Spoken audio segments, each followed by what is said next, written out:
अस्सलामु अलैकुम वरहमतुल्लाहि वबरकातुहू। उम्मीद करता हूँ कि आप तमाम हज़रात सही व सालिम होंगे।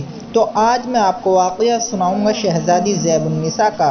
जी हाँ, ये औरंगज़ेब आलमगीर की बड़ी साहबजादी थी और सिर्फ 8 साल की उम्र में ही कुरान पाक हिफ्ज़ कर लिया था और इनका वाक़या बहुत ही हिदायत भरा है। तो चलिए वाक़या शुरू करते हैं कि एक दफ़ा शहज़ादी अपने बाला खाने में अपने बालों को खुश्क कर रही थी।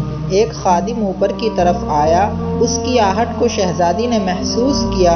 बाद में तहक़ीक़ की कि खादिम बाला खाने की तरफ आया था और क्या उसकी नज़र शहज़ादी के बालों की तरफ पड़ी थी। तो कहने वालों ने कहा, जी हाँ, खादिम आया था और उसकी नज़र शहज़ादी के एक तरफ के बालों पर पड़ी थी। इस पर शहज़ादी ने कहा कि मेरे ऊपर कभी गैर महरम की निगाहें नहीं पड़ी, इन बालों पर एक गैर महरम की निगाहें पड़ी हैं, इसलिए इस तरह के बालों को उन्होंने कटवा दिया।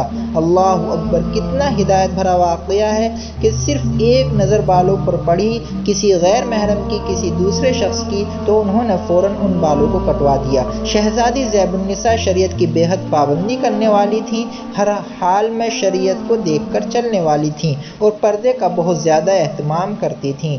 अस्सलामु अलैकुम वरहमतुल्लाहि वबरकातुहू।